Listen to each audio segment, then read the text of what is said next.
안녕하세요. 지장경 강의 시간입니다. 자, 우리 복습 삼아서 교재 68쪽부터 한번 읽어볼게요. 보광보살이여, 미래세의 어떤 남자나 여인 가운데 오랫동안 병상에 누워 살고자 하여도 죽고자 하여도 마음대로 되지 않는 상태에 있거나, 그러니까 어디부터 가야 된다고 했어요? 병원부터 가야 돼요. 병원부터 가야 되는 거고, 꿈에 악귀가 나타나 지방과 친족들을 침범하고 험악한 길을 헤매게 하거나 도깨비들이나 귀신과 함께 놀기도 하면서 날이 가고 달이 갈수록 몸이 점점 쇠약해지고 잠을 자다가도 처참하게 소리치며 괴로워하는 이가 있느니라. 저번 시간에 귀신병이라고 했죠? 영가장애라고도 부르고 귀신병이라고도 부르고. 그러니까 뭐 하는 수밖에 없어요?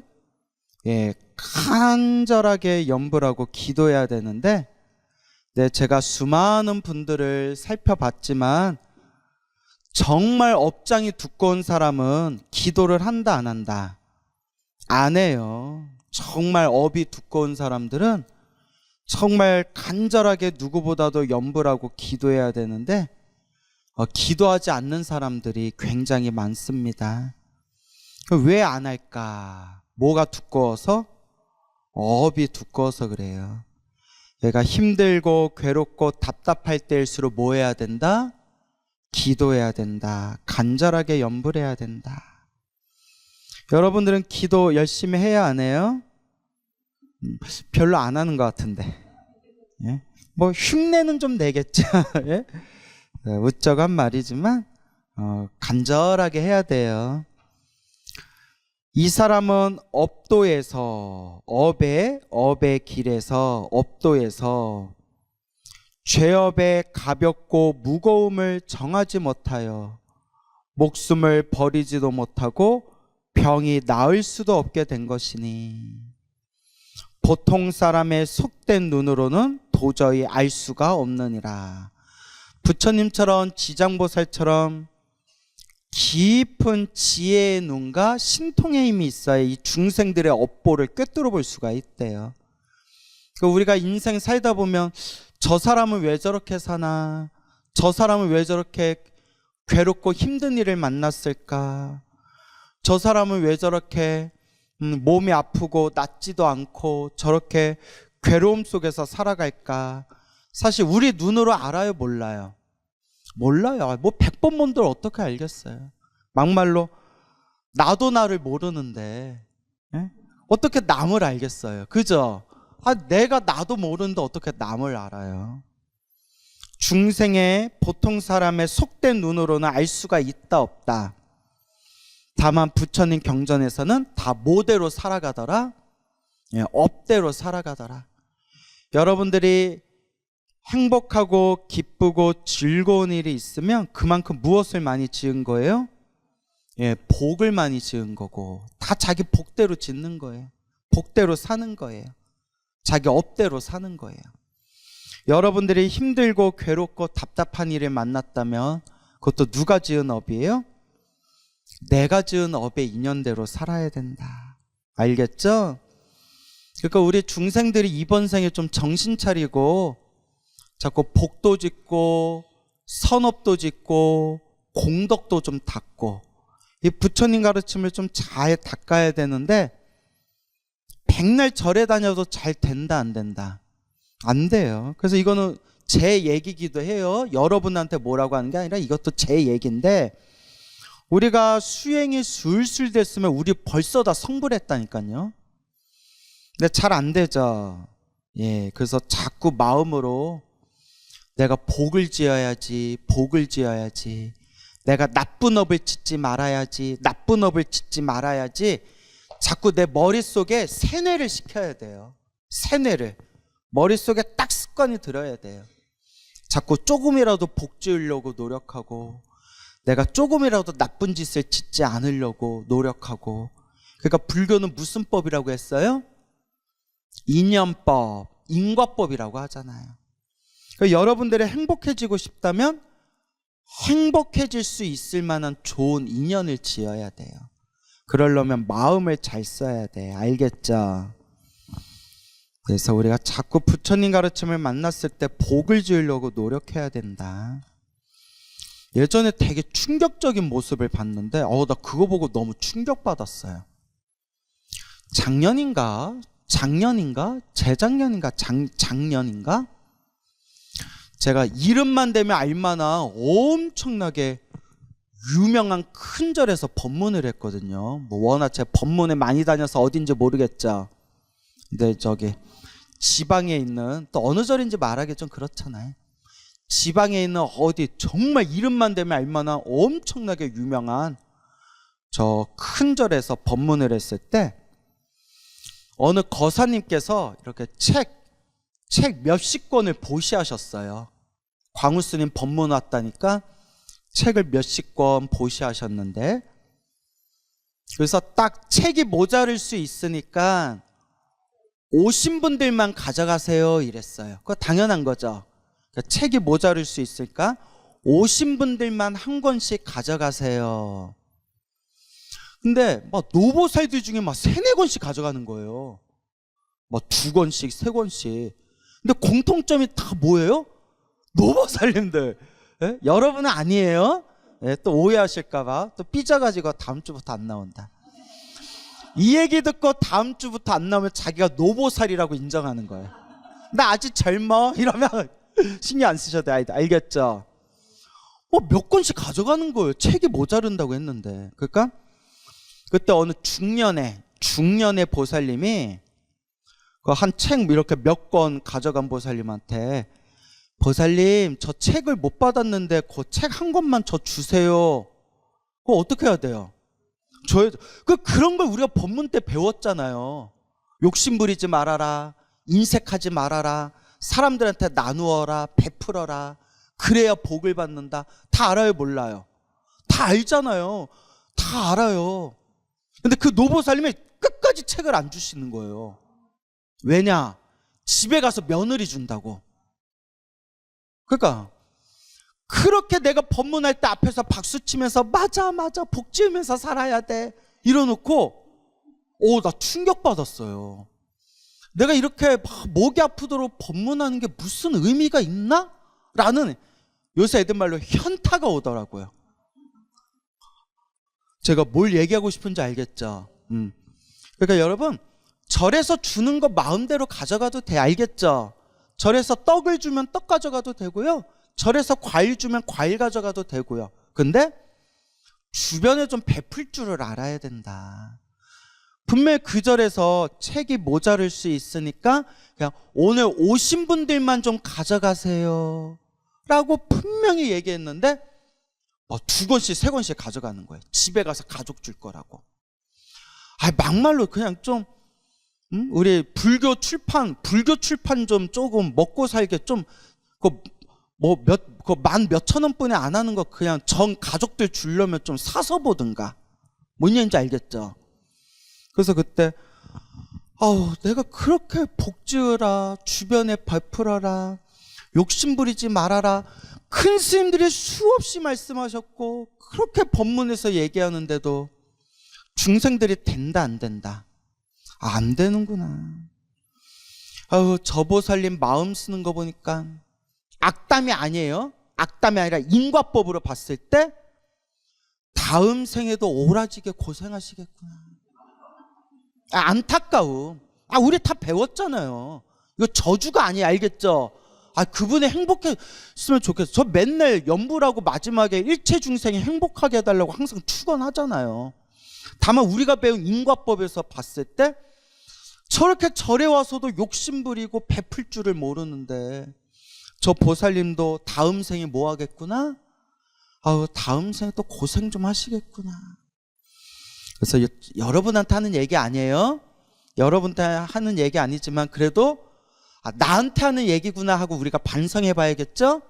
근데 이게 진짜 여러분들한테만 하는 얘기 아니라 저한테 하는 얘기예요. 진짜 저도 많이 부족하거든요. 다만 그런 모습을 볼 때 참 여기에 그런 죄업, 업보에 대한 우리가 인과법, 인연법에 대해서 배울 때 우리가 이번 생에 자꾸 머릿속에 마음속에 복을 지어야 된다. 조금이라도 내가 복을 짓고 선업을 지어야 된다. 복을 짓고 선업을 지어야 된다. 자꾸 마음에 명심하셔야 돼요. 알겠죠? 명심하시기 바랍니다. 어련히 잘 하실 거죠? 예, 믿을 수가 있어야지. 자, 웃자고 한 말이고 잘 하시리라 믿어요. 예, 하지만 역시 못 믿겠어요. 자, 이제 진짜 웃자고 한 얘기고, 이러한 때는 마땅히 불보살님의 존상 앞에 이렇게 업이 두꺼울 때, 업장이 두꺼울 때, 이러한 때 마땅히 불보살님의 존상, 불상 앞에서 이 경전을 소리 높여 한 번이라도 읽고, 이 경전이면 무슨 경이에요? 지장경. 근데 지장경만 집착하면 된다고 했어요? 아니라고 했죠? 금강경이 좋으면 금강경을 부르고, 법화경이 좋으면 법화경을 부르고, 능엄주가 좋으면 능엄주가 부르고. 저는 항상 아미타경 외우거든요. 저는 이제 아미타경 외우고, 저는 항상 극락세계 발언하고 있잖아요. 그 어떤 경전이든. 근데 여기서는 지장경이 주인공이니까 무슨 경을 소리 높여? 지장경을 소리 높여 한 번이라도 읽고. 근데 여러분, 여기서 한 번이라도 읽고라고 돼 있지만 한 번 읽으면 돼요, 안 돼요? 우리 업을 보니까 한 100번, 1000번은 읽어야 돼요. 100번, 1000번은 읽어야 된다. 근데 여러분, 우리 스스로 봐도 우리가 좀 업보가 두꺼운 것 같지 않아요? 가만히 보면 우리 중생들 업보가 두꺼워요. 여러분들 스스로 우리 업이 두껍다 느껴요, 안 느껴요? 느껴요? 쌤, 저는 안 느껴요. 이러면 우리 관계 어색해져요. 그렇게 잘났으면 여기 뭐하러 있어? 참 우리 중생 업이 무거워요. 그죠? 자꾸 닦아야 돼요. 그래도 우리가 전생에 복을 많이 지어서 이번 생에 무슨 법을 만났어요? 부처님 법을 만났잖아요. 소중하다는 생각 들어요? 예, 소중하다는 생각이 들고 다행이다라는 생각이 들면 자꾸 복을 짓고 자꾸 이 부처님 가르침을 잘 닦아야 돼요. 그래서 사람으로 태어나기 어렵고 부처님 법을 만나기 어려운데, 전생의 업장이 두꺼운 사람들은 이번 생 사람으로 태어나 부처님 법을 만났는데도 사이비절에 다녀요. 나 그런 사람들 너무 많이 봤어. 얼마 전에도 뭐 TV에 크게 터졌던데요. 그 사이비 땡중 이야기 막 나오던데요. 보셨나요? 네. 자, 하여튼 그러니까 스승 잘 만나는 것도 누구 복이에요? 자기 복이에요. 근데 주변에 정말 이상한 못된 사이비 스승을 만나서 사이비 절에 다니는 사람들이 많아요. 그런 거 보면 안타까운데, 말해줘도 알아듣는다 못 알아듣는다. 사이비 다니는 사람들은 자기들이 사이비인 걸 몰라요. 오히려 그 사이비들이 저를 막 안타까워해요. 저 광우 스님은 머리도 똘똘하고 법문도 잘하는데 전생에 복이 없어서 우리 좋은 스승님을 못 만났다고 막 그렇게 안타까워한대요. 그래서 제가 그 얘기 듣고 뭐라고 했겠어요? 에휴, 니나 잘해라. 니들이 다 잘해라. 어디서 이상한 데 다니면서. 그러니까 부처님 경전을 믿으세요. 알겠죠? 예. 내 해놓고 지금 여기 앉아있는 분들 중에서도 내 해놓고 지금 이상한 데 다니는 분도 있을 수도 있어요. 근데 자기들은 이상한 데 다닌다는 걸 모른다니까요. 응? 뭐 웃는 분들 찔리는 분들인가요? 예? 막 찔리는 건가요? 근데 알아서 하세요. 근데 여러분 진짜 결국 자기 업대로 살아요. 이게 방법이 없어요. 결국 자기 업대로 살더라고요. 인생이 그렇죠. 옷, 보배, 장원, 집 등 무엇이든 그 병자가 아끼는 것을 놓고 병자 앞에서 분명히 말해야 하느니라. 보시공덕이죠? 여러분 자꾸 보시공덕을 지어야 돼. 알겠죠? 자꾸 절에다 부처님께 쌀이라도 하나 더 올리고 불전이라도 하나 더 올리고 주변에 힘들고 괴로운 사람한테 단돈 얼마라도 자꾸 베풀고 복을 지어야지. 그래서 어느 기도를 많이 하신 불자님이 계시는데, 어느 노보살님이 계셨다는데, 그러니까 이거는 그분이 좀 특이한 분이에요. 그분이 좀 특이한 분이지만 그 얘기 듣고 제가 감탄했거든요. 야, 그런 분이 다 계시는구나. 매일매일 절에 와서 사시불공을 하루도 안 빠지고 사시불공을 매일매일 절에 와서 올리는데 절대 절에서 밥을 안 먹고 가신대요. 절대 절에서 밥을 안 먹고 그냥 가신대요. 눈치채셨죠? 아니 보살님 왜 절밥 왜 밥 안 먹고 가세요? 공양간에 밥 다 있는데 왜 안 먹고 가세요? 하니까 자기가 기도해 보니까 자기가 두 눈으로 봤대요. 저 절에서 먹는 쌀이 다 빚이 되더래요. 다 빚이 되는 걸 자기가 봤대요. 저게 다 빚덩어리야. 난 그냥 집에서 내 밥 먹을래. 하지만 여러분 또 오해하지 마세요. 그럼 이제 오늘부터 이 얘기 듣고 아우 내가 진짜 치사하고 더러워서 내가 절에서 밥 안 먹는다. 또 이러면 돼요 안 돼요? 얘기했잖아. 절에서 주는 거 먹어도 돼요. 먹어도 되는데 그 보살님이 딱 인과법, 인연법 입장에서 보니까 부처님께 올렸던 쌀 밥을 지어가지고 절에서 그 밥 먹으니까 그게 다 빚이 되더라. 그러니까 먹어도 돼요? 그렇게 따지면 나는 큰일 났어요. 난 밥 많이 먹기로 조계종에서 유명해요. 내가 절에서 먹은 밥이 보통 스님보다 두세 배는 넘을 텐데. 내가 뭐 사찰에 몇 년 동안 살다가 이제 그 절에서 나왔잖아요. 그 고양주 보살님이 저 나온 뒤로 엄청 슬퍼하신대요. 자꾸 찬밥이 남는데요. 광우스미 있으면 이 밥 다 먹었는데 자꾸 밥이 남는다고. 이제 우스개로 하신 말씀일 수도 있겠지만, 그래서 절에서 주는 건 드셔도 돼야 알겠죠? 다만 근데 그게 빚이 될 수 있다. 그러니까 자꾸 공짜로 받아 먹으면 안 돼. 알겠죠? 자꾸 공짜로 받아 먹으면 안 되고 자꾸 뭐 해야 돼요? 보시해야 돼. 베풀어야 돼요. 육바람일의 첫 번째가 뭐예요? 보시예요. 보시. 알겠죠?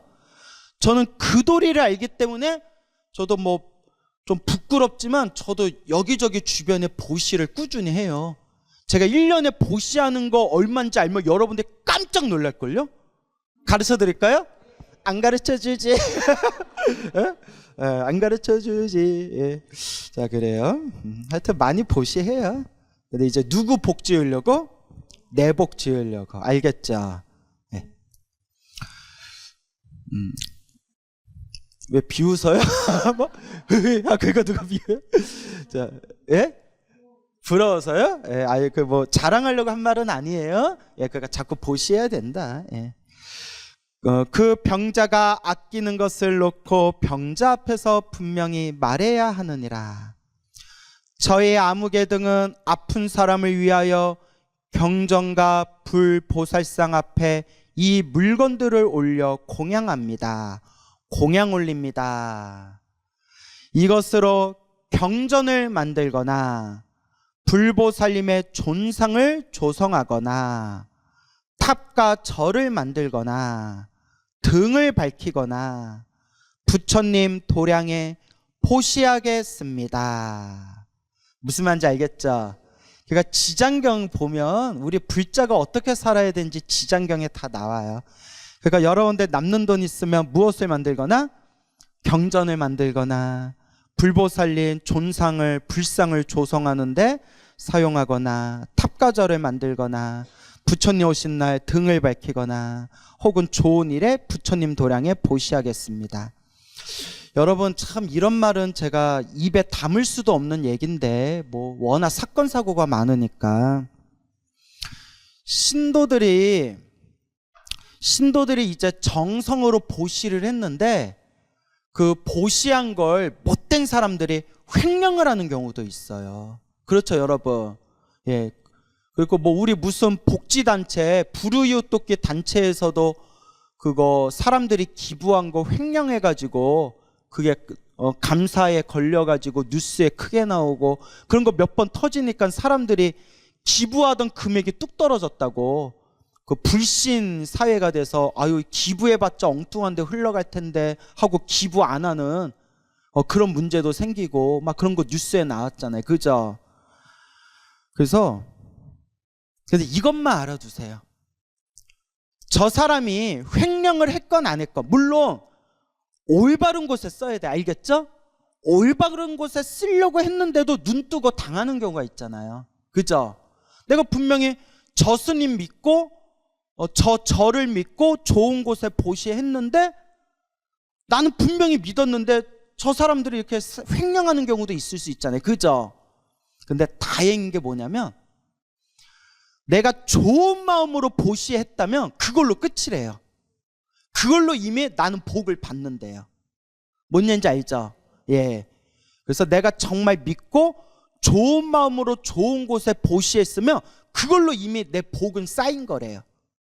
다만 횡령한 사람들은 횡령한 사람들이 또 자기들 업보를 받는 거죠. 무슨 말인지 알겠죠? 그래서 그런 것도 좀 알아두시면 좋을 것 같아요. 알겠죠? 그러니까 많이 보시한다 생각하지 말고 1,000원도 좋으니까 꾸준하게 좋은 곳에 보시하는 마음을 가져야 된다. 아시겠죠? 이렇게 3번을 말하여 아픈 사람이 알아듣도록 하여라. 만일 아픈 사람의 모든 의식이 흩어지고 숨기운이 다하였을지라도 하루, 이틀, 사흘에서 며칠에 이르도록 7일에 이르도록 높은 소리로 이 일을 말하고, 그러니까 축원해 주는 거예요. 뭐 하는 거예요? 축원해 주는 거예요. 오 우러러 바라옵건대 부처님이시여, 저희들이 아픈 사람 홍길동 등을 위하여 이와 같이 재물을 보시하오니 이것을 경전을 만들거나 불보살님의 존상을 조성하거나 탑가절을 만들거나 등을 밝히거나 부처님 도량에 보시하거나 좋은 곳에 복 짓는 데 사용하겠습니다. 이렇게 그 사람 앞에서 축원해 주는 거예요. 알겠죠? 높은 소리로 이 일을 말하고 이 경전을 읽어주면, 이 경전은 무슨 경이에요? 예, 지장경. 이 사람은 목숨이 다한 다음에 쑥새의 허물과 무거운 죄로 인하여 오무간지옥에 떨어지게 되었더라도, 오무간지옥 앞에서 다 배웠어요. 영원히 해탈을 얻게 되며 태어날 때마다 자기의 숙명, 전생을 뜻하는 거예요. 숙명, 자기의 전생을 알게 되느니라. 하물며 선남자 선여인이 스스로 이 경전을 쓰거나 다른 사람으로 하여금 쓰게 하거나 스스로 보살의, 지장보살의 존상을 그리고 만들거나 남에게 권유하여 그리고 만들도록 하면 그 공덕으로 반드시 큰 이익을 얻게 되느니라. 그러니까 이런 거 귀로만 들으면 안 돼. 여러분 집에서 염불하세요, 안 하세요? 기도해요, 안 해요? 이렇게 사경해요, 안 해요? 그러니까 자꾸 자기가 닦으란 얘기, 알겠죠? 가끔 불자님들 보면 스님들 법문하고 강의하실 때 이렇게 오셔가지고 그냥 듣는 걸로만 만족하는 분들이 있어요. 듣는 걸로만. 물론 듣는 것도, 법문 듣고 강의 듣는 것도 부처님과 좋은 인연을 맺는 것이지만, 그것도 좋은 일이지만 그걸로는 내 업을 못 바꿔요. 여러분, 법문 듣고 강의 듣는 걸로 내 업을 바꿀 수 있고 그걸로 내가 깨달음을 얻을 수 있다면 우리 불교대학 교수님들은 벌써 다 성불했어요. 내 말 맞죠? 그러니까 이게 지식으로 아는 거고 다르고 귀로만 듣는 거고 달라요.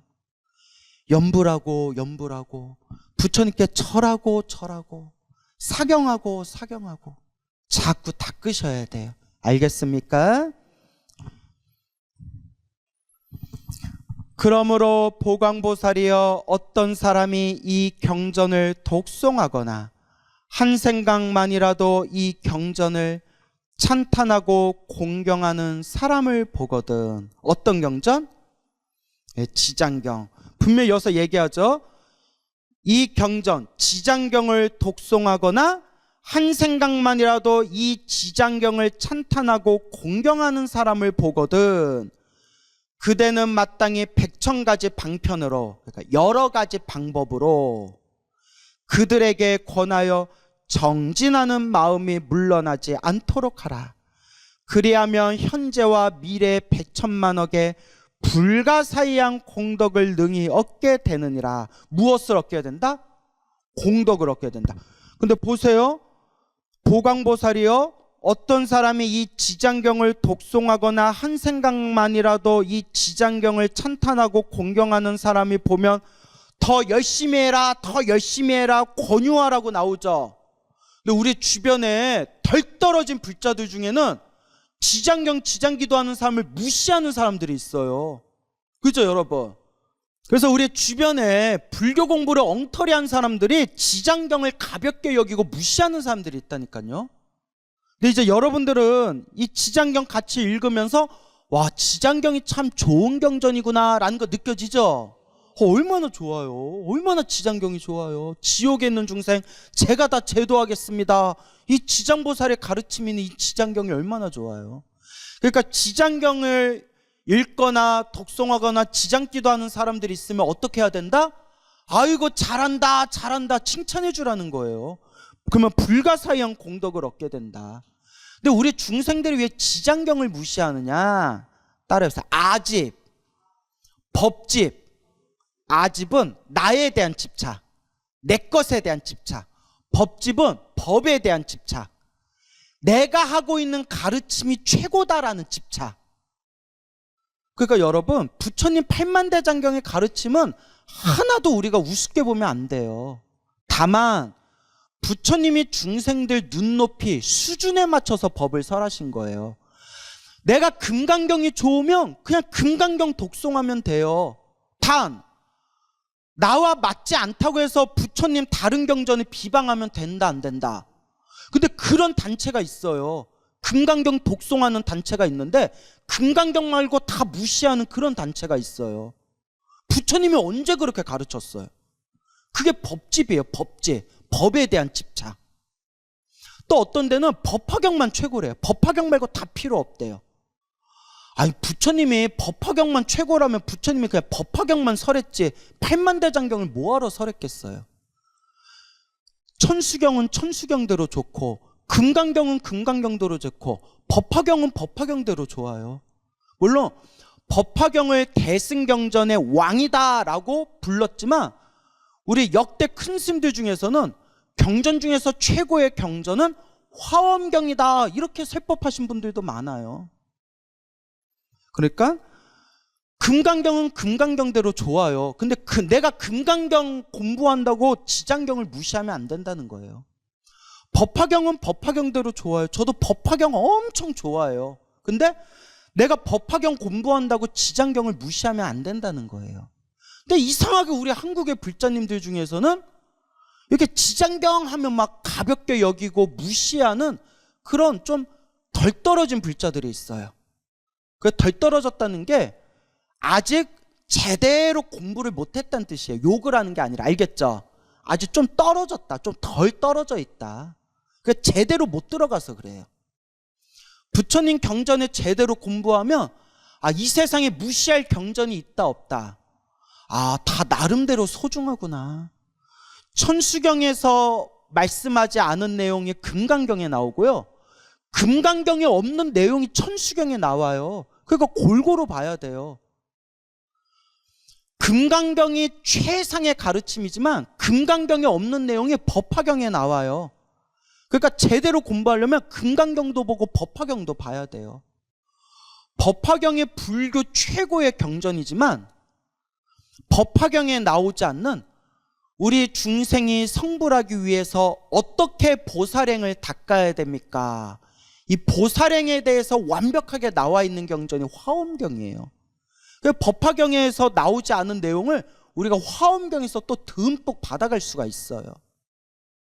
그리고 천수경, 금강경, 법화경에 없는 내용이 또 이 지장경에 나와요. 이 영가천도, 영가에 대한 이야기는 다른 경에 안 나오잖아요. 그래서 무시하지 말아라. 이 중생의 깜냥으로 부처님 경전을 함부로 무시하지 말아라. 부처님 경전을 좀 골고루 봐라. 어떻게 봐라? 골고루 봐라. 그리고 부처님의 경전을 하나하나 다 소중하게 여겨라. 알겠죠? 그래서 저는 천수경 강의하면 천수경이 그렇게 좋아요. 반야심경 강의하면 반야심경이 너무 좋아요. 금강경 강의하면요, 금강경이 너무 좋아요. 법화경을 보면 법화경이 너무 좋아요. 또 지금 지장경을 보면 지장경이 너무 좋아요. 내 마음은 갈 땐가 봐. 왔다 갔다 해. 그러니까 부처님 경전을 함부로 비방하면 된다, 안 된다. 알겠죠, 여러분? 그래서 여러분 어디 뭐 공부하러 다녔는데 내 말만 최고다, 이것만 최고다 하면 거기 다니지 마세요. 알겠죠? 벌써부터 아니다라는 게 느껴지잖아요. 내가 최고다, 우리가 보고 있는 것만 최고다. 벌써 이게 아집, 법집이에요. 그러니까 부처님 경전은 다 소중해요. 알겠죠? 그러니까 이제 싸우면 돼요, 안 돼요? 안 돼요. 부처님 경전은 하나하나 다 소중하다. 또한 보강보살이여, 미래세 중생들의 꿈속이나 잠결에 여러 귀신이 나타나, 또 이제 꿈자리 뒤숭숭하겠네. 여러 귀신이 나타나 슬피 울면서 근심하고 탄식을 하거나 두려워하고 겁내는 모습이 보이면 라고 나오자, 꿈속에서 잠결에 여러 귀신이 나타나 슬피 울면서 근심하고 탄식을 하거나 두려워하고 겁내는 모습이 보이며, 그래서 꿈에 귀신이 자꾸 보이며 귀신 꿈을 꾸면 이는 일생이나 한생이나 십생 또는 백생 혹은 천생 전에 부모나 형제, 자매, 남편, 아내 등의 가족들이, 그러니까 나와 머나먼 과거 전생부터 인연이 있었던 존재들이, 이렇게 해석하면 되겠죠? 부모나 형제, 자매, 남편, 아내 등의 가족들, 그러니까 머나먼 과거 전생에서부터 나와 인연이 있었던 영가들이, 존재들이 악도에 떨어져 나올 길을 찾지 못하고 스스로의 복력으로는 구원을 얻을 희망이 없으므로 어쩔 수 없이 쑥세의 가족들에게, 머나먼 과거 전생부터 인연이 있었던 가족들에게 호소하여 도움을 받아 악도에서 벗어나고자 내 꿈에 나타난 것이다.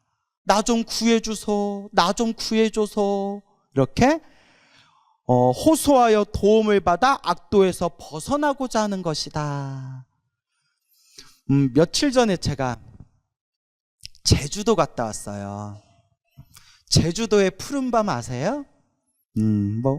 제주도에 갔다 왔는데, 우리 제주도에서 법문이 있어서 잠깐 한 1박 2일 갔다 왔는데, 금요일날 저녁에 갔어요. 금요일날 저녁에 가서 토요일날 오전에 법문을 하고, 법문 끝나고 그 불자님들하고 점심 먹고 커피 한잔 하고 좀 시간 보낸 뒤에 이제 낮에 다시 제주공항에서 비행기 타고 또 김포공항으로 바로 날라왔어요. 마음 같아서는 한 2, 3일이라도 더 머무르면서 조금 좀 구경도 하고 힐링의 시간을 갖고 싶었는데, 워낙 바빠서, 나 바빠. 바쁜 사람이에요. 웃자간 얘기인데, 스케줄이 바빠가지고 이렇게 다녀왔는데, 이제 거기 불자님들이 숙소를 마련해 주겠다 했는데, 같이 가신 스님이, 그 스님도 제주도에 일이 있어서 광우 스님 제주도 가는 김에 같이 가자 해서 이제 그 스님하고 같이 갔는데, 스님이 막 몸도 피곤하고 그런데, 근데 이제 그냥 그 스님이 우리끼리 방 하나 잡아가지고 그냥 우리끼리 푹 쉬자 이러시더라고요. 그래서 그거 좋겠다. 나도 몸이 너무 피곤한데 그냥 그럼 어디 저기 분위기 좋은 데서 그냥 푹 자자. 그래서 분위기 좋은데, 그럼 분위기 우승승한 데서 자요? 네? 그렇잖아요. 뒤숭숭한 데서 자요? 이렇게 전망 좋은데.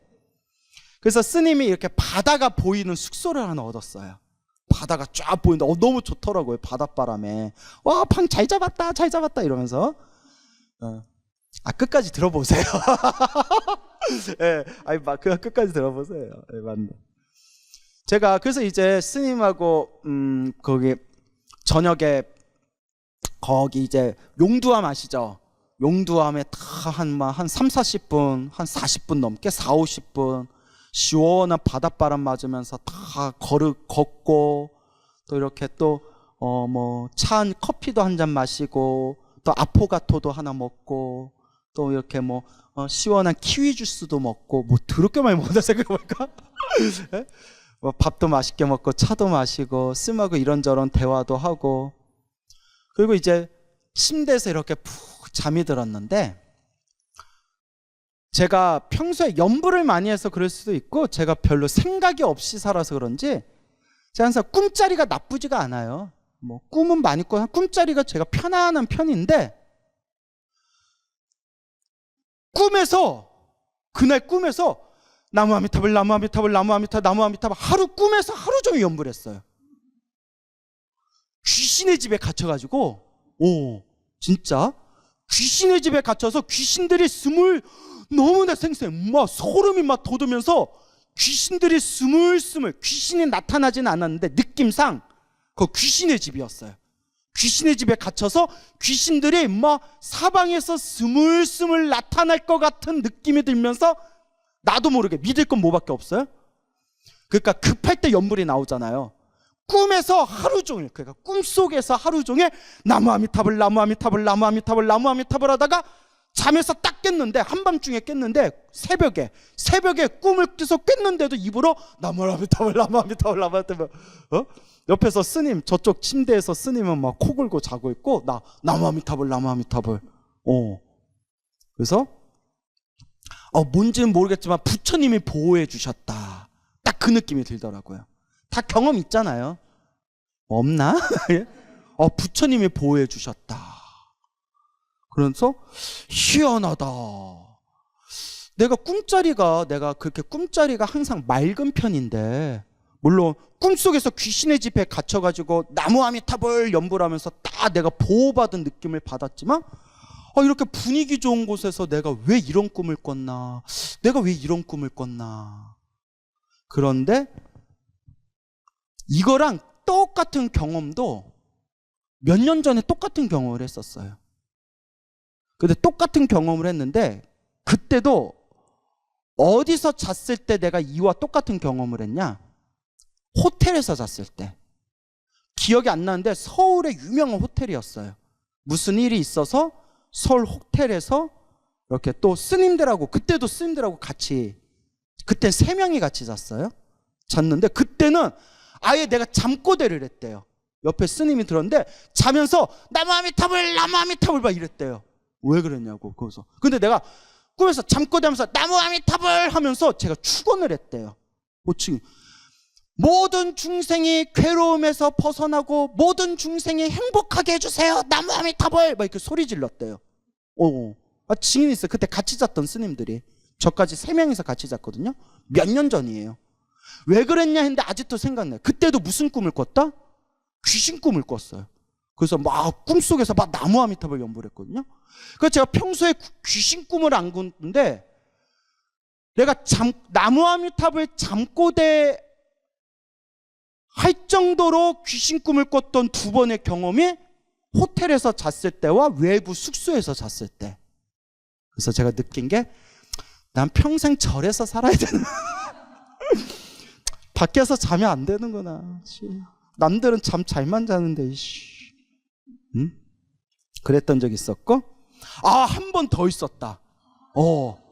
절에서 그래서 당진에 영탑사라는 절이 있었는데 그 영탑사가 기가 막히게 좋은 절이에요. 그 영탑사에 옛날 사법고시 보던 학생들이 쓰던 방이라고 나보고 거기서 자라고 했는데 그때 귀신이 와락 달려들어가지고 내 귀신하고 손을 이렇게 프로레슬링 하듯이 손을 딱 잡고 나무 아미타불 하고 외쳤던 적이 있었거든요. 그때 내가 느꼈자. 영탑사에 걸려있던 영가 하나 내가 보내버렸다. 에? 그때 내가 천도시켰다고 막 주지스한테 자랑했죠. 내가 근데 가끔 그런 게 있어요. 그래서 그렇게 생각하고, 혹시 내가 평소에 연부를 많이 하잖아요. 그래서 내가 좀 영적으로 감각이 예민해서, 영적인 감각이 예민해서 혹시 주변에 천도되지 못했던 영가들이 나한테 도와달라고 내 꿈속에 나타나서 꿈속에서 내가 연부를 해줘서 천도시킨 게 아닐까? 라고, 어가 아니라 저만의 착각을 내가 천도시켰다? 이렇게 꿈속에서 천도시켰다? 이렇게 저만의 망상을 떨어봅니다. 알겠죠? 그래서 저도 이렇게 제주도 가서 꿈속에서 막 이렇게 나무아미타불 막 연부를 외쳤어요. 그래서 중생들의 꿈속이나 잠결에 귀신이 나타나 슬피 울고 근심하고 탄식하고 두려워하고 겁내는 모습을 보인다면 그 귀신들이 수없는 과거 전생에 나와 인연이 있었던 부모나 형제, 자매, 남편, 아내 등 가족들이 악도에 떨어져 나올 길을 찾지 못하고 그렇게 숙세에 인연 있는 나에게 호소하여 도움을 받아 악도에서 벗어나고자 내 꿈에 나타난 것이다. 지금 그 얘기하고 있는 거예요. 알겠죠?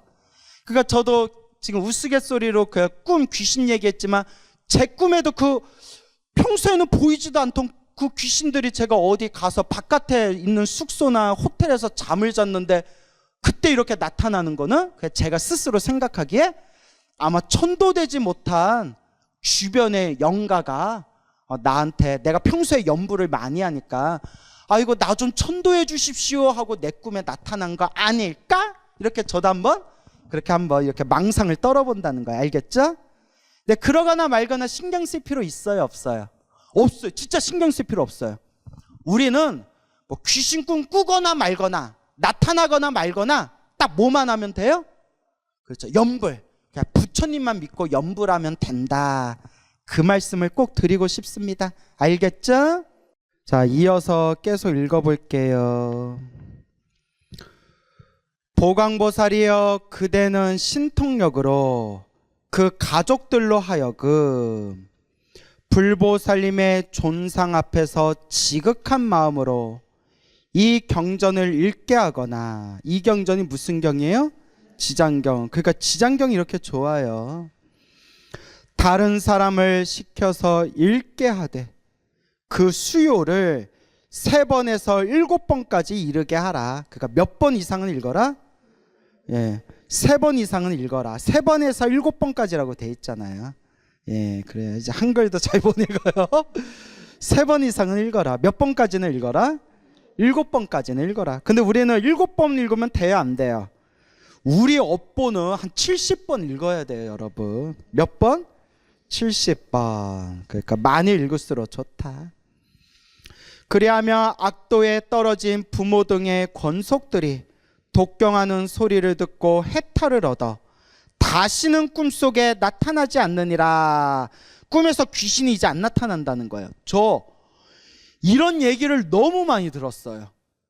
제 실제로 알고 있는 불자님들 중에서도 자꾸 꿈에서 귀신이 나타나가지고 악몽에 가위가 눌려서 일상생활이 거의 힘들 정도로 지독하게 그냥 꿈자리가 뒤숭숭해서 고생했던 분들이 지장경 읽고 지장기도 간절하게 해가지고 꿈에서 귀신 나오거나 가위 눌리는 증상이 싹 사라진 불자님들을 여러 명 봤어요. 그러니까 저는 지장경 말씀을 믿어요. 실제로 체험하신 분들을 많이 봐가지고. 근데 여러분, 지장경만 그런 게 아니에요. 어떤 분은 나무아미탑을 연불해서 효원 보신 분도 있고, 어떤 분은 뭐 귀신 쫓는데 능엄주가 최고다라는 얘기를 또 어디서 들어서 몇 개월 동안 잠잘 때마다 자기 전에 능엄주를 3편씩 읽었는데, 자기 전에 능엄주 3편씩 읽고 나서 어느 순간부터 꿈자리에서 귀신들이 싹 사라졌다는 얘기도 있고, 또 어떤 분은 금강경 독송했는데 꿈자리에서 귀신들이 싹 사라졌다는 얘기도 하시고, 또 어떤 분은 법화경을 사경하면서 그렇게 꿈에서 막 귀신이 보이고 맨날 그렇게 꿈에서 가위가 눌렸는데, 심지어 무당한테 찾아가서 비싼 돈 주고 부적까지 받아왔는데도 효험을 못 보다가, 제가 직접 들은 얘기예요. 지장경 사경하고 악몽하고 가위가 싹 사라졌다라는 얘기를 제가 직접 들었어요. 그래서 제가 늘 말씀드리죠. 광우 스님은 스님 무슨 기도해야 좋아요? 라는 질문 제일 싫어한다 말씀드렸죠. 예, 저 무슨 기도하면 제일 좋아요? 어떤 기도해야 돼요? 나 이런 질문을 제일 싫어한다. 이런 질문 하지 말아라. 방송에서 여러 번 얘기했잖아요. 그죠? 그러니까 그거예요. 어떤 기도를 하건 부처님을 향한 기도는 하나로 통한다. 여러분 이제 귀가 아프도록 들었죠? 그러니까 어떤 기도를 하든 그냥 간절하게 해라. 스님 저는 지장경이 좋아요. 그 지장기도 하시면 돼요. 스님 저는 관세음보살이 좋아요. 그 관음기도 하시면 좋아야 돼요. 스님 저는 신묘장구 다라니가 좋아요. 그럼 신묘장구 다라니 기도하면 좋아요. 스님 저는 이상하게 금강경을 독송하면 마음이 편안해져요. 그 금강경 하시면 돼요. 제발 나한테 스님 무슨 기도해야 효과가 더 좋아요? 이런 질문 해라 하지 말아라. 하지 말아라. 자꾸 하면 미워할 거야 아주 그냥. 내 방송에서 그렇게 하지 말라고 여러 번 얘기했는데. 그러니까 어떤 기도를 하든 부처님을 향한 기도는 하나로 통한다. 핵심은 무엇이다? 간절함. 아시겠죠? 이제 간절함. 그래서 관음 기도를 하든 지장 기도를 하든 그 간절한 기도가 핵심입니다. 알겠습니까? 자, 그럼 한번 또 읽어볼까요? 또 보광보살이여 만일 미래세에 미천한 사람이나 미천한 사람, 그러니까 신분이 낮은 사람, 옛날에는 신분 계급제도가 있었잖아요. 그죠? 미천한 사람, 신분이 낮은 사람이나 자유를 잃은 사람, 자유를 잃은 사람이 누구겠어요? 노예들을 말하죠. 그래도 여러분 우리는 복이 많아요. 그래도 이 대한민국 민주주의 국가에 태어나서 그래도 우리가 신분제는 사라졌잖아요. 그죠? 여러분 뭐 옛날이 좋다 그러는데 여러분 조선시대 태어났어 봐요. 이 자리에 앉아있는 사람 중에서 양반은 몇 명 없을걸요? 거의 다 종이에요. 저는 서울 도성에도 못 들어가요. 조선시대에는 스님들이 출가자, 스님들이 엄청 천대받았던 시대예요. 알고 계시죠? 그래서 광우스님이 제일 싫어하는 시대가 어느 시대? 조선시대. 무슨 간장도 안 먹는다고 했어요? 조선 간장도 안 먹는다고 했잖아요. 근데 조선이시 아주 그냥. 그래도 우리 세종대왕이 한글 만들어준 건 감사해요. 예, 그래도 우리 세종대왕이 한글을 만들어 주셨잖아요. 그리고 세종대왕은 너무나 내가 좋은 게 불자였어요. 그래서 말년에는 저기 그 궁전에다가 절도 짓고.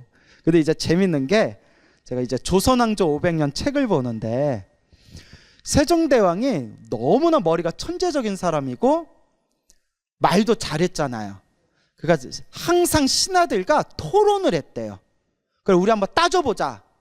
그리고 서로 토론을 해서 학문적으로나 말빨로나 세종을 이길 만한 사람이 없었대요. 정말 천재였나 봐요.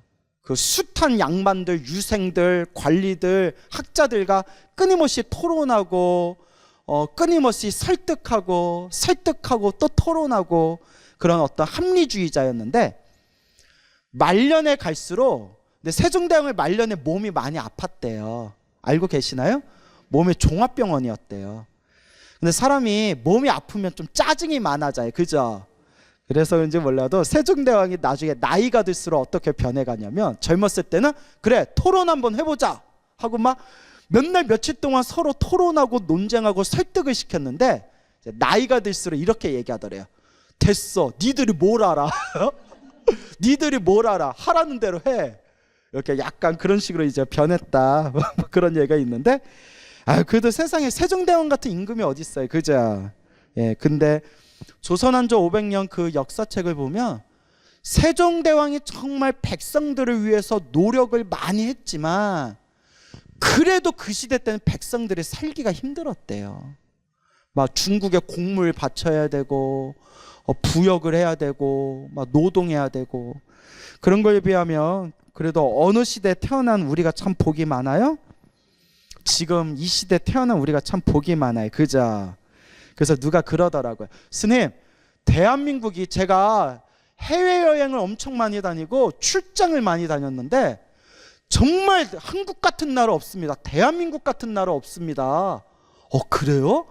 세계 미국에서 살아. 미국은 툭하면 총기 사건 나가지고 밖에 돌아다니기도 무섭습니다. 정말 한국 같은 나라 없습니다. 그래요? 한국은 돈만 있으면 살 수 있는 최고의 나라입니다. 순간 제가 근데 돈이 없네. 그죠 여러분? 돈만 있으면 가장 살기 좋은 나라가 한국이래요. 동감하시나요? 근데 결정적으로 뭐가 없어요? 돈이 없어요. 예. 돈 없는 것도 누구 업이에요? 예, 여러분 업보예요. 전생에 복 좀 많이 짓지. 응? 그래도 저는 행복해요. 밥 3끼는 먹잖아요. 밥 3끼 편안히 먹는 게 얼마나 복이에요. 그리고 이제 막 유튜브에 건강 막 이런 상식 막 그런 유튜브 뭐 생로병사의 비밀이니 막 이런 거 보면 여러분 물론 돈이 있어야 되지만 여러분들 먹고 살려면 돈이 있어야 되지만 다 공감하실 거예요. 제가 지금 하는 말 건강이 최고예요. 건강이 최고예요. 막 몸 아파가지고 큰 병에 걸려서 막 병원 다니면서 고생하시는 분들 보니까 제 삶이 나태해질 때마다 그런 걸 보면 지금 이 순간만도 고맙다. 내 인생에 대해서 투정 부리지 말자. 이 정도만 살아도 너무 고맙다. 이런 생각이 들어요. 그죠? 그런데 오늘 뉴스에 뭐가 나오냐면 인터넷 뉴스에 딱 그게 떴는데 오랫동안 우리 사람의 현대인의 수명에 대해서 연구를 했는데 이런 연구 발표가 나왔대요. 평균 수명이라고 있죠. 이렇게 평균 수명을 조사해 보니까 확실히 돈 있는 사람들이 8년을 더 산다. 몇 년 더 산다? 8년. 돈 있는 사람들이. 그러니까 항상 비싼 건강검진 받고 병이 걸렸어도 좋은 병원에서 좋은 케어를 받고 하니까 그래도 돈 있는 사람들이 평균 수명 몇 년을 더 산다? 전체적으로 봤을 때 8년을 더 산다. 하지만 이 말도 또 100% 믿으면 안 되는 게 세계에서 가장 돈 많았던 사람 중에 한 명이 누구였죠? 스티븐 잡스. 잡스도 단명했잖아요. 췌장암으로. 그렇게 돈이 많아도. 잡스. 자, 어쨌거나. 그래서 인명은 제천인 것 같아요. 그죠? 예, 그래서 이제 우리가 건강관리 잘하고 자꾸 기도하고 염불하면서 이번 생 복을 많이 지어야죠. 그렇죠 여러분? 만일 미래세에 미천한 사람이나 자유를 잃은 사람이 숙세의 업보를 깨닫고, 이게 중요해. 무엇의 업보를 깨닫고? 숙세의 업보를 깨닫고, 내가 과거 전생에 내가 나쁜 짓을 많이 지었구나. 좋은 일도 나쁜 일도 다 내가 지은 업보라고 하는데 내가 이렇게 힘들고 괴롭고 답답하게 사는 게 누가 지은 업보구나? 내가 지은 업보대로 지금 살고 있구나. 전생에 내가 못된 짓을 많이 해서 이렇게 미천한 신분으로 태어났거나 노예로 살아가고 있구나. 이렇게 스스로 숙세, 과거 전생의 업보를 깨닫고, 자신의 업보를 깨달았으니까 뭐 해야 돼요? 참회해야죠. 잘못했습니다. 제가 과거 전생부터 지었던 제 업보를 참회합니다. 잘못했습니다. 그래서 제가 늘 말씀드리잖아요. 불교 공부를 제대로 하면 남을 원망하는 마음이 어떻게 된다? 점점 사라져요. 불교를 모르고 인연법을 모르고 인과법을 몰랐을 때 내 팔자가 왜 이러나, 내가 왜 저런 사람을 만났나, 내가 왜 저런 인간을 만났나 했는데 불교 공부를 하면 할수록 누가 지은 업대로 살아가는구나, 내가 지은 업대로 살아가는구나. 그거 누가 닦아야 되는구나, 내가 닦아야 되는구나. 숙세의 업보를 깨닫고 무엇을 하고자 하거든? 참회를 하고자 하거든. 지극한 마음으로 지장보살의 존상 앞에 우러러 예배하고 7일 동안 보살을 생각하면서 명호를 불러 몇 번씩 채울지니라? 10,000번씩 채울지니라. 며칠 동안? 근데 우리는 아니에요. 우리는 한 700일 해야 돼. 700일 동안 10,000번씩 채우는 거 갖고 돼야 안 돼요. 한 700만 번 불러야 돼, 지장보살을요. 우리 업이 참 두터워요. 근데 여기서 간절하게 7일 동안 지장보살을 생각하면서 명호를 불러 몇 번을 채워라? 10,000번을 채워라. 그러니까 요 문장대로 하면 7일 동안 10,000번만 채우면 된다, 이렇게 해석도 되고요. 매일매일 10,000번씩 7일 동안 불러라, 이렇게 해석도 돼요. 그죠? 예, 이게 애매해요. 그래서 7일 안에 지장보살 이름을 10,000번을 채워라 라고도 할 수 있고, 혹은 7일 동안 매일매일 10,000번씩 연불 해라, 이렇게도 해석이 가능해요. 근데 이왕이면 뭐예요? 다다익선, 많이 불러라. 몇 번 불러라? 많이 불러라. 또 다다익선 하니까 기도는 다다미 위해서 해야 되나? 또 이래버리면 팔쩍 뛰는 거예요, 아주. 자, 많이 할수록 좋다는 뜻이죠? 그래서 연불은 많이 해야 돼요. 정말 아까도 말씀드렸지만 꿈속에서 귀신을 보면 꿈에서 나도 모르게 저절로 나무아미타불, 관세음보살, 지장보살 연불이 튀어나올 정도로. 어떤 분은 교통사고, 가벼운 교통사고가 났는데 그 가벼운 교통사고에도 교통사고 나는 그 순간에 연불이 저절로 튀어나오더래요. 그러다가 예전에 들었던 얘기인데, 교회를 열심히 다녔대요. 교회를 열심히 다니다가 유튜브에서 제 법문을 듣고 불자가 됐대요. 불자가 돼서 예전 얘기예요. 몇 년 전 얘기인데, 관세음보살 매일매일 연불하다가 사고가 났는데, 땅 하고 사고 나는 순간 오 아버지 이랬대요. 오 주여 아버지. 아직 그게 습관이 된 거예요. 어렸을 때부터 교회 다녀서. 그 순간 아이고 부처님 참회합니다, 제가 아직도 연불 습관이 모자릅니다 했다는 그런 이야기를 들은 적이 있어요. 그러니까 여러분들도 남 같지 않죠. 예. 우리 한국인들은 우리 한국인이 가장 많이 믿는 종교가 뭔지 아세요? 1위가? 기독교? 불교? 유교? 유교는 종교라고 하기에는 좀 힌두교. 한국인이 가장 많이 믿는 종교 1위가 힌두교라고 전 생각해요. 좋은 일이 생기든 나쁜 일이 생기든 항상 힌두교 신의 이름을 불러요. 오 시바. 시바 신이라고 아세요? 네, 힌두교 신 중에 최고의 신이 시바 신이거든요.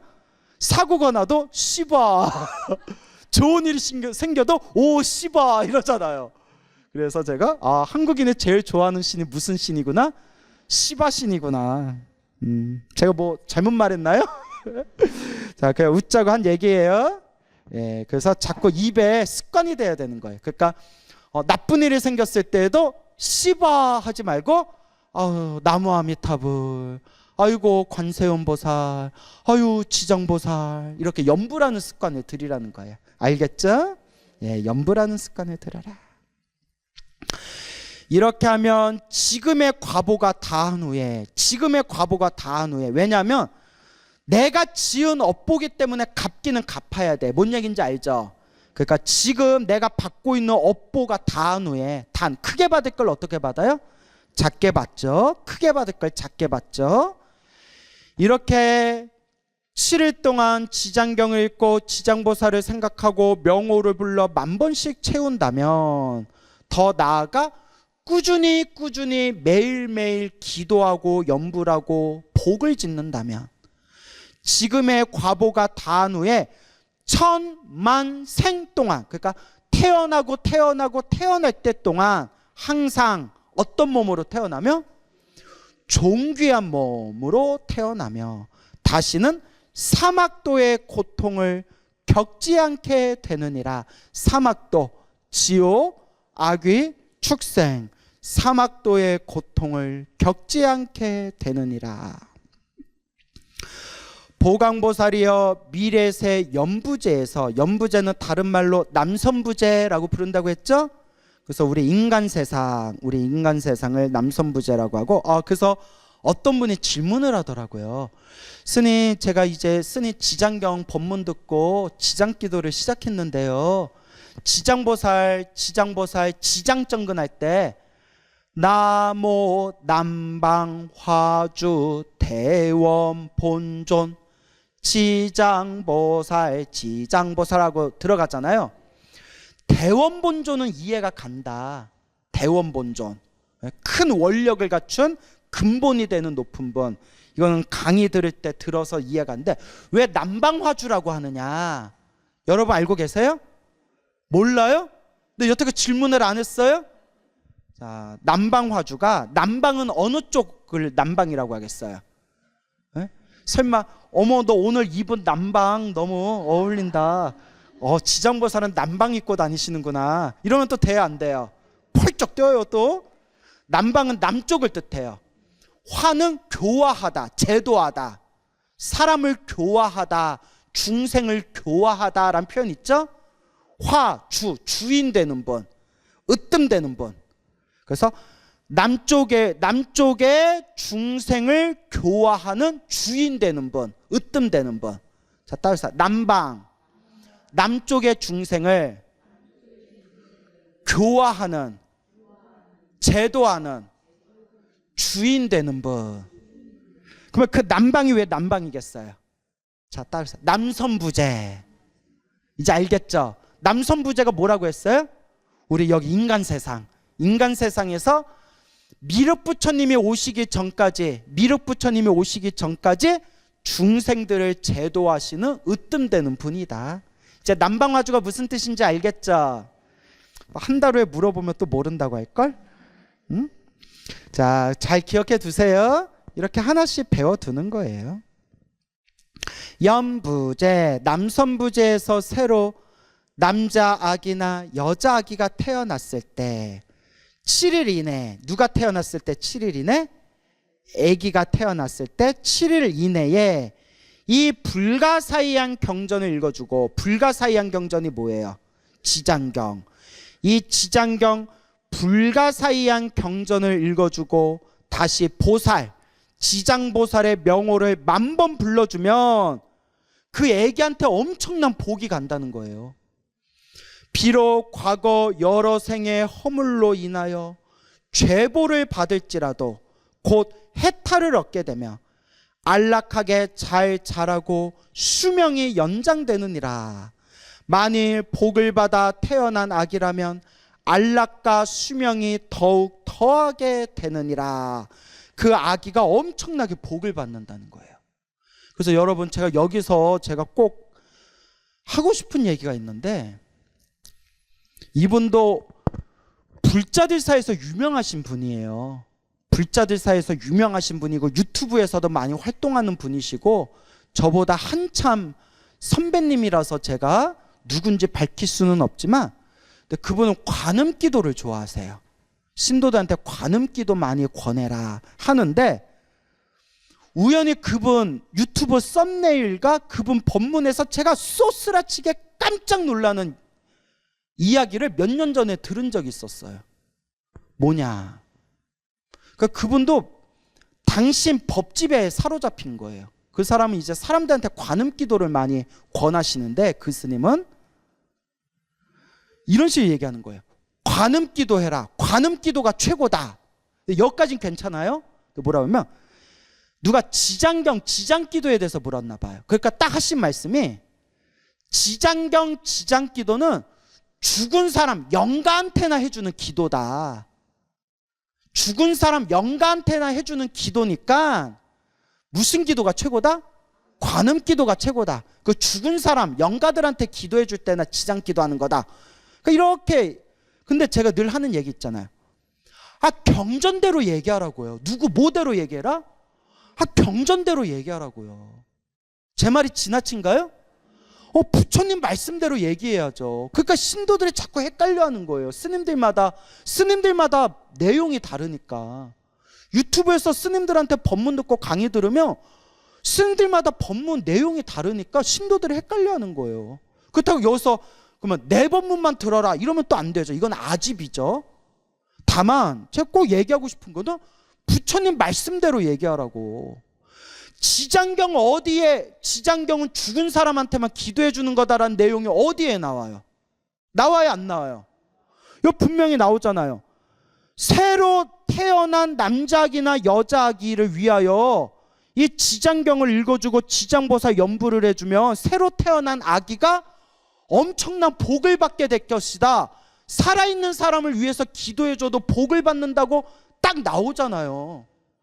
어디 지장경은 죽은 사람한테만 기도해주는 거니까 그런 거는 신경 쓰지 말아라, 이런 내용이 지장경에 어디에 나오냐고요. 그러니까 제가 너무 속상한 거예요. 가뜩이나 신도들이 불교가 어렵다고 하는데, 스님들 법문 들으면 불교가 헷갈린다고 하는데 그냥 경전에 나온 대로만 가르쳐주면 되잖아요. 그런데 그분도 유명하신 분이거든요. 저 지방에서 활동하시는 분인데 딱 이름 되면 알만한 분이에요. 유명하신 분이 그래버리면 신도들은 더 헷갈리는 거예요. 왜냐하면 그분이 가지고 있는 권위가 있거든요. 설마 저 정도 되는 스님이 모르고 얘기하셨을까. 그래서 저도 그렇지만 스님들도 법문하다 보면 실수를 해요. 그러니까 스님들마다 100% 믿지 말라는 거예요. 그리고 우리나라에서 되게 똑똑하다는 스님 계시는데, 제가 좋아하는 스님이지만 그 스님하고 대화하다 보면 틀린 내용이 많아요. 그러면 당신이 틀리다는 걸 모르니까 이렇게 인터넷 찾아서 보여주면 아우 내가 옛날 같지가 않아 이러세요. 예? 누군지 눈치챘을 것 같은데 내가 옛날 같지가 않아. 그냥 치워 막 이러세요. 예? 그러니까 제가 하고 싶은 말은 그렇게 똑똑한 분들도 실수한다고요. 사람인데. 근데 문제는 그래서 우리가 더 조심해야 돼. 신도님들은 우리 말을 막 100% 믿으려고 하잖아요. 근데 우리도 틀린다니까요. 그러니까 엉뚱한 소리 하지 말고 뭐에 근거해서 얘기해라? 경전에 근거해서 얘기해라. 그러니까 지방에 계시는 선배 스님께서도 그분은 막 관음기도가 최고다, 관세음보살. 그분도 기도를 많이 하신 분이에요. 기도를 많이 하신 분이고 좋은 얘기도 많이 해주셔요. 그리고 그분 이야기를 들어보니까 젊었을 때 관세음보살 기도해서 가피도 크게 받으셨고, 그래서 당신이 관세음보살님을 사람들에게 많이 관세음보살님을 찬탄하는 것은 이해가 가지만 없는 얘기는 해서는 안 되죠. 이제 알겠죠?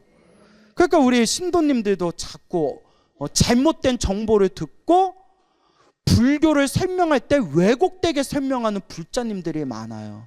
그래서 제가 절에 다니는 신도님들한테, 젊은 신도님들한테 우스갯소리로 얘기하지만 진심으로 얘기하는 게, 진담으로 얘기하는 게, 절에 다닐 때 제일 조심해야 되는 게 절에 오래 다니신 노보살들 얘기 듣지 말아라. 네. 절에 오래 다니신 노보살님들 얘기를 듣지 마. 왜냐하면 노보살님들 중에서 경전에 정확하게 근거를 대고 얘기한 게 아니라 어디 절에 다니다가 얼렁뚱땅 들은 얘기를 진짜처럼 얘기하는 분들이 많아요. 그런 적 있죠? 그래서 그냥 경전의 말씀대로 닦아요. 알겠죠? 제가 막 속상해하는 그런 느낌이 들어요? 알긴 뭘 알아. 나도 내 마음을 모르는데. 그러니까 이제 경전의 말씀대로 그렇게 닦읍시다. 알겠죠? 지장보살 지장경은 죽은 사람한테만 기도하는 것 아니다.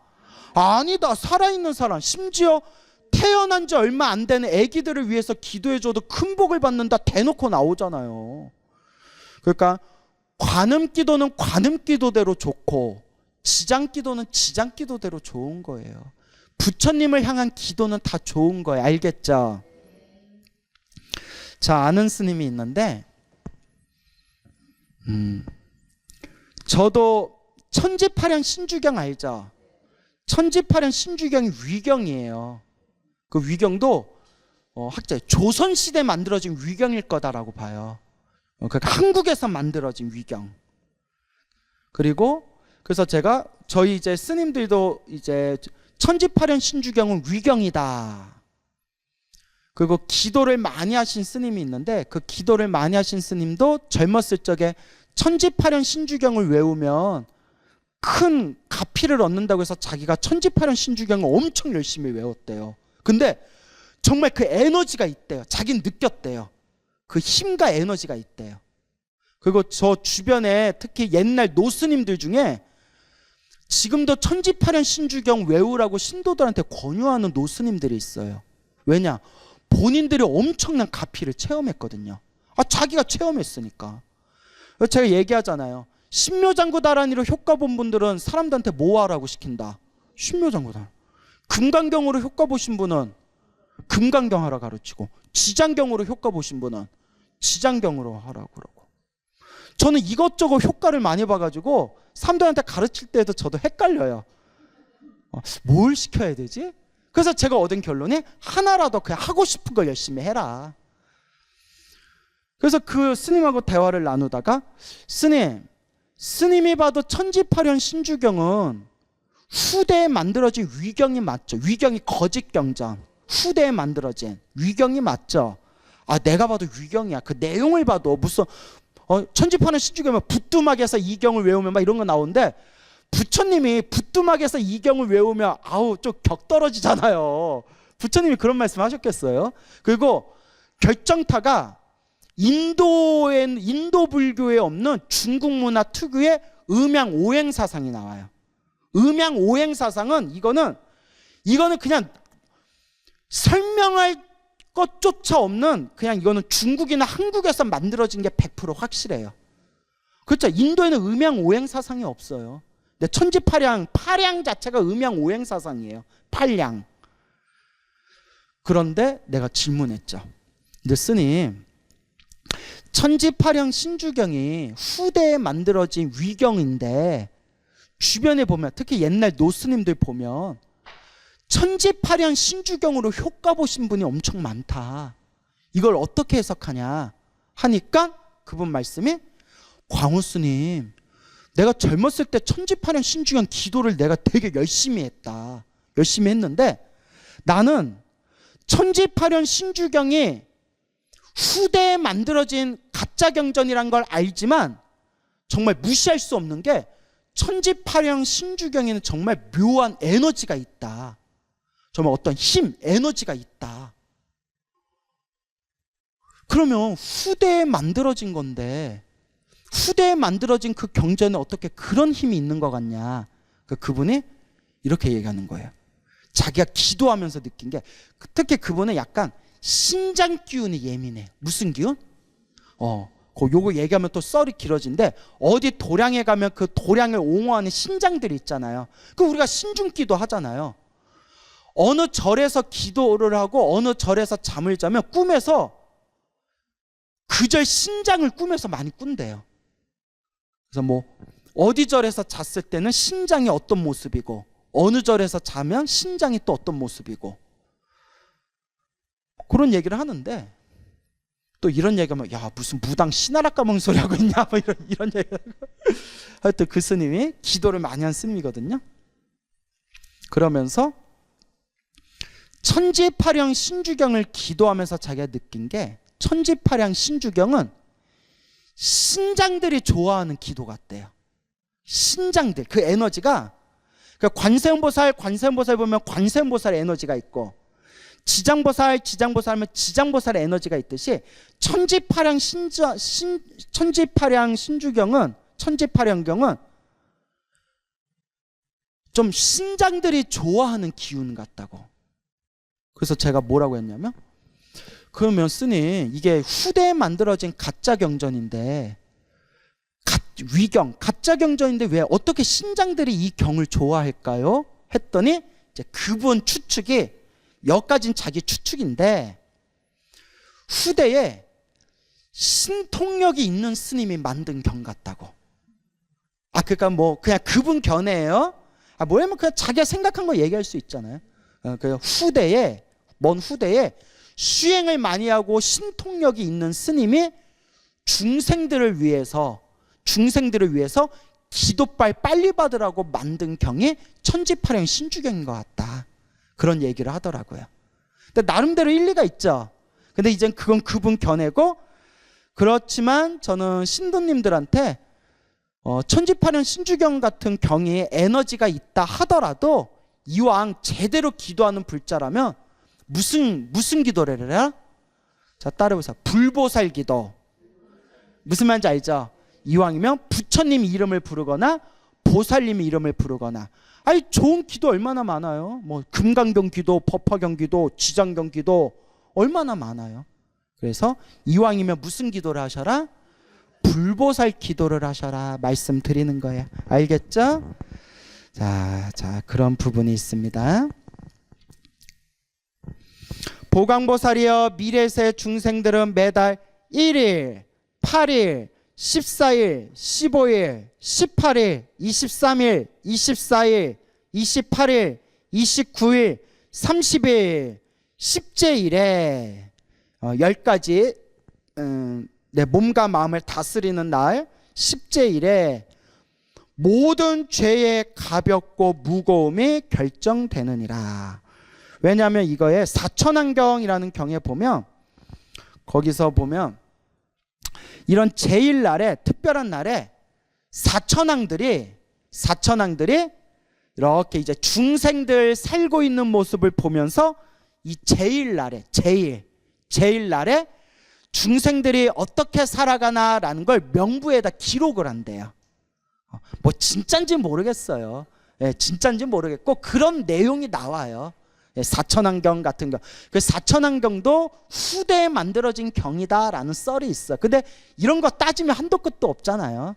다만 팔만대장경에 제일날, 이런 제일날에 중생들이 살고 있는 모습을 사천왕들이, 하늘의 신들이 이렇게 하늘의 신통력, 천안통으로 싹 한번 훑어본 뒤에 아이고 광우 이번 오늘은 사고 치고 있구나. 아이고 중이 돼가지고 젖다구로 살고 있구나. 아이고 광우가 오늘은 연불 좀 열심히 했구나. 그래 이렇게 살아야지. 이렇게 명부를 기록한다는 거야. 무슨 날에? 제일날에. 그래서 모든 죄의 가볍고 무거움이 이날에 결정되느니라. 요런 뜻이, 알겠죠? 진짠지는 모르겠어요. 그래도 내가 지은 업보가 다 어디에 저장된다? 따로 업식. 그래서 저 유식에서는 아뢰야식이라고도 불러요. 선업과 악업의 모든 정보가 다 저장되는 저장 창고를 아뢰야식. 그게 우리 마음 창고에 있대요. 그게 다 저장된다는 거예요. 몇월 며칠 몇 시에 연부를 몇 번 했는지 다 저장되고, 몇월 며칠 몇 시에 광훈 스님 사탕 하나 가져가세요 했는데 슬쩍 2개 가져가고, 이런 게 다 저장돼 있다는 거예요. 무섭죠? 그러니까 내가 지은 업보대로 받는다는 거예요.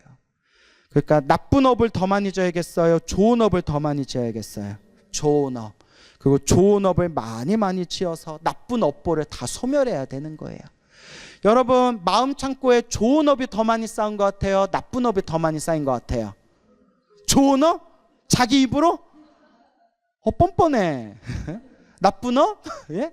자, 그래서 이렇게 부처님 경전, 부처님 가르침 공부하러 오는 것 자체도 복 짓는 거래요. 내 귀로만 들으면 된다, 안 된다? 안 된다. 그러니까 여기 앉아 계신 우리 불자님들도 전생에 지어놓은 복이 있어서 이번 생 사람으로 태어나서 부처님 법을 만난 거예요. 아시겠죠? 그러니까 이번 생 우리 다 함께, 저를 포함해서 우리 다 함께 이번 생 잘 닦아야 합니다. 어떻게 닦아야 된다? 잘 닦아야 한다 라는 걸 명심하시기 바랍니다. 아시겠죠? 오늘 여기서 마치겠습니다.